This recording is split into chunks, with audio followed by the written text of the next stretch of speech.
Video like जरूर कर लीजिए और ऐसे वीडियो लगातार फ्री में पाने के लिए चैनल को तुरंत सब्सक्राइब कर लीजिए और बेल आइकन को जरूर टैप कर लीजिए ताकि आगे भी सारे वीडियो आपको मिलते रहे। यूट्यूब में फॉलो करते हैं तो प्लीज ये वाला फ्री टेलीग्राम चैनल जरूर ज्वाइन कर लीजिएगा। सारे नोटिफिकेशन सारे अपडेट यहीं पे आते हैं, ध्यान रखिए। Hello everyone, welcome to R by study for civil services. Myself Alka Pandey. तो दोस्तों, हम देख रहे थे भारतीय राज्य व्यवस्था, ठीक है। तो उसमें देखिए, हमने पिछले वीडियो में देखा संविधान सभा वगैरह के बारे में, ठीक है। तो इसमें देखिए, संविधान के निर्माण और आम कानूनों को लागू करने के अलावा संविधान सभा ने निम्न कार्य भी किए, ठीक है।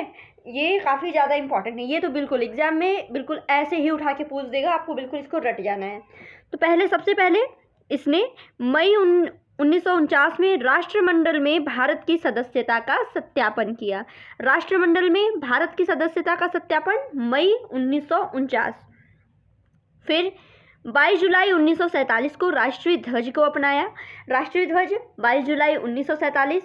24 जनवरी 1950 को राष्ट्रीय गान को अपनाया।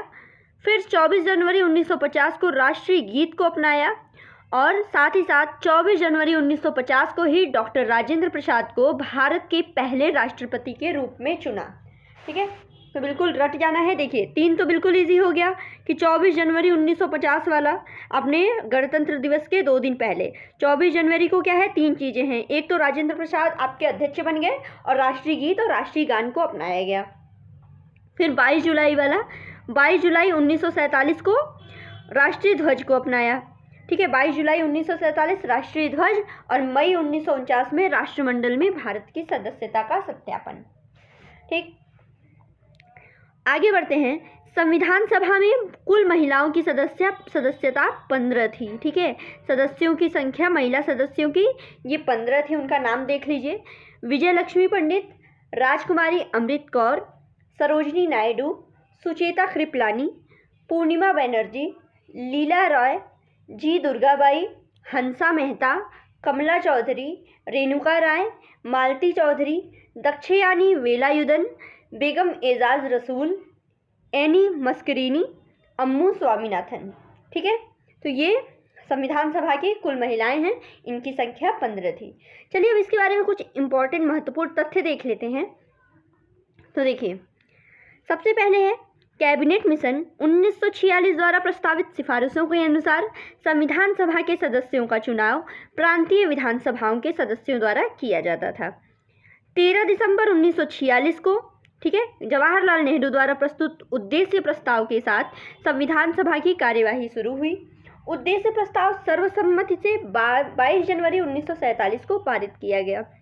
बाद में उद्देश्य प्रस्ताव जो है ये संविधान की प्रस्तावना में बदल गया, ठीक है। तो उद्देश्य प्रस्ताव यही संविधान की प्रस्तावना में बदला और इसकी डेट याद रखिएगा, 13 दिसंबर 1946। अब आगे बढ़ते हैं। संविधान सभा ने अन्य प्रमुख समितियों के साथ संघ संविधान समिति का गठन किया। जवाहरलाल नेहरू केंद्रीय संविधान समिति के अध्यक्ष थे। 29 अगस्त 1947 को संविधान के स्वरूप और संरचना पर चर्चा करने और निर्णय लेने के लिए डॉक्टर अंबेडकर की अध्यक्षता में एक प्रस्ताव मसौदा समिति का गठन किया गया। ये 19 अगस्त 1947 की है, डॉक्टर अंबेडकर की अध्यक्षता में मसौदा समिति। फिर डॉक्टर वल्लभ भाई पटेल मौलिक अधिकारों, अल्पसंख्यकों, आदिवासियों और बहिष्कृत क्षेत्रों पर सलाहकार समिति के अध्यक्ष थे, ठीक है। और इस जो समिति थी इसकी 2 उप समितियां हैं। एक जेबी कृपलानी की अध्यक्षता में मौलिक अधिकार उप समिति, दूसरा आपके एचसी मुखर्जी की अध्यक्षता में अल्पसंख्यक उप समिति। अब आगे बढ़ते हैं। आगे देखते हैं, इसमें डॉक्टर BR अम्बेडकर की अध्यक्षता में गठित प्रारूप समिति में 6 अन्य सदस्य थे, ठीक है। प्रारूप समिति की बात कर रहे हैं हम, डॉक्टर अंबेडकर इसके अध्यक्ष थे। तो इसके 6 अन्य सदस्य थे: N गोपाल स्वामी अयंगर, अल्लादी कृष्ण स्वामी अय्यर, KM मुंशी, मोहम्मद सदुल्लाह, BL मित्रा और DP खेतान, ठीक है। बाद में जो ये BL मित्रा थे इनके स्थान पर N माधव राव और 1948 में DP खेतान की मृत्यु के बाद उनके स्थान पर TT कृष्णमाचारी समिति में शामिल हो गए। तो देखिए, संविधान का पहला मसौदा संवैधानिक सलाहकार BN राव को राय, चर्चा और उनमें बदलाव के लिए मसौदा समिति के समक्ष रखा गया, ठीक है। और इनके जो राव थे, इनके द्वारा प्रस्तावित मूल मसौदे में 243 अनुच्छेद और 13 अनुसूचियां शामिल थीं। फिर संविधान सभा में भारतीय संविधान का तृतीय वाचन 13 नवंबर 1949 से प्रारंभ हुआ। इसमें 17 नवंबर 1949 से प्रारंभ हुआ और 26 नवंबर 1949 तक चला। संविधान की प्रस्तावना में कहा गया है कि हम भारत के लोग दृढ़ संकल्पित होकर अपनी इस संविधान सभा में आज दिनांक 26 नवंबर 1949 को एतद द्वारा इस संविधान को अंगीकृत, अधिनियमित और आत्मार्पित करते हैं। ठीक है, 26 नवंबर 1949 को संविधान जो है अंगीकृत, अधिनियमित और आत्मार्पित हुआ। इस तिथि को संविधान के अंगीकरण, पूर्ण होने और पारित होने की तिथि के रूप में माना जाता है। ठीक है, वर्ड देखिएगा, कीवर्ड, इससे बिल्कुल नहीं कंफ्यूज होना है। ठीक है, अंगीकरण, संविधान का पूर्ण होना और संविधान का पारित होना, ये आपका 26 नवंबर 1949 है। और संविधान का पूरे देश में लागू होना ये 26 जनवरी 1950 है। बिल्कुल भी कंफ्यूज नहीं करना है एग्जाम में। आगे, पूर्ण स्वराज की घोषणा भारतीय राष्ट्रीय कांग्रेस द्वारा लाहौर अधिवेशन, पूर्ण स्वराज की बात कर रहे हैं। पूर्ण स्वराज की घोषणा कब की गई? लाहौर अधिवेशन दिसंबर 1929 में की गई थी, जहां कांग्रेस ने भारत के लोगों से 26 जनवरी को स्वतंत्रता दिवस के रूप में मनाने के लिए कहा था। उसके बाद कांग्रेस ने नियमित रूप से 26 जनवरी को भारत की स्वतंत्रता के रूप में मनाया था।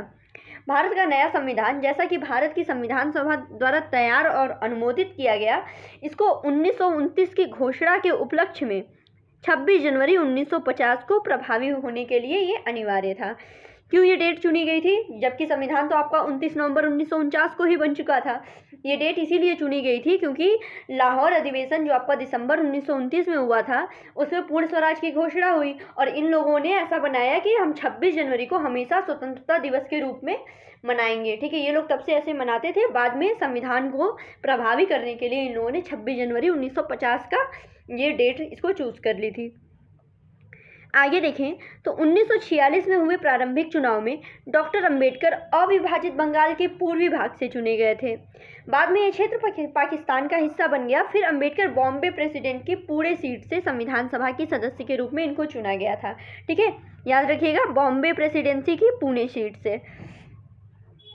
आगे देखते हैं, आगे बढ़ते हैं थोड़ा सा। संविधान का मसौदा तैयार करने में मुख्य भूमिका निभाने वाले डॉक्टर अंबेडकर का जन्म 14 अप्रैल 1891 को हुआ था और निधन इनका 6 दिसंबर 1956 को हुआ था। ये जनरल नॉलेज है अंबेडकर के बारे में।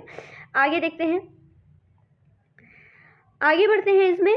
तो 24 जनवरी 1950 को भारत में राष्ट्रगान के रूप में जन गण मन को अपनाया गया और राष्ट्रगान के औपचारिक गायन में 52 सेकेंड लगते हैं। ठीक है, 24 जनवरी 1950, अभी पीछे ही हमने देखा था कि 24 जनवरी 1950 को 3 चीज़ें हुई थी।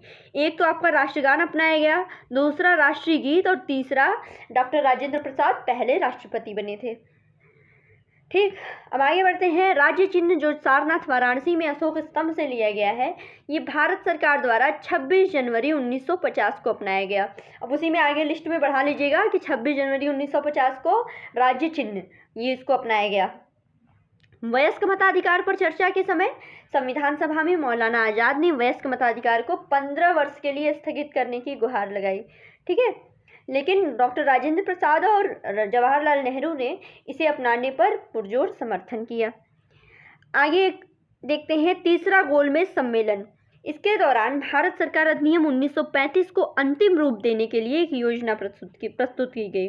ठीक है, इस अधिनियम में ब्रिटिश भारत और रियासतों के राज्यों को मिलाकर एक अखिल भारतीय राजसंघ बनाने का प्रावधान किया गया। ठीक है, यानी अब बात हो रही है पूरे भारत को कंसोलिडेट करने की। आगे देखें तो तीसरा गोलमेज सम्मेलन जो आपके 1932 में लंदन में आयोजित किया गया था, इसमें कांग्रेस ने सम्मेलन में भाग नहीं लिया था। महात्मा गांधी ने सुझाव दिया कि भारतीय राष्ट्रीय कांग्रेस का गठन केवल स्वतंत्रता प्राप्त करने के लिए किया गया था और भारत की स्वतंत्रता के बाद इसे राजनीतिक दल के रूप में भंग कर देना चाहिए। ये महात्मा गांधी का स्टेटमेंट है, एग्जाम में पूछा जा सकता है कि किसने बोला था कि राष्ट्रीय कांग्रेस केवल स्वतंत्रता प्राप्त करने के लिए है, इसको बाद में भंग कर देना चाहिए। तो इसका आंसर होगा महात्मा गांधी। आगे देखें, अपनी राष्ट्रवादी प्रक्रिया में भारतीय संविधान के निर्माताओं अल्पसंख्यकों के हितों तथा भावनाओं के महत्व को कम करके आंका है। ये कथन आइवर जेनिंग का है। ठीक है, आइवर जेनिंग का कथन है कि अपनी राष्ट्रवादी प्रक्रिया में भारतीय संविधान के निर्माताओं अल्पसंख्यकों के हितों तथा भावनाओं के महत्व को कम करके आंका है। आगे बढ़ते हैं। संविधान सभा कांग्रेस थी और कांग्रेस भारत था। ये जो स्टेटमेंट है ये ग्रैनविले ऑस्टिन का है। ठीक है, ग्रैनविले ऑस्टिन का है। इनकी पुस्तक भी है द इंडियन कॉन्स्टिट्यूशन।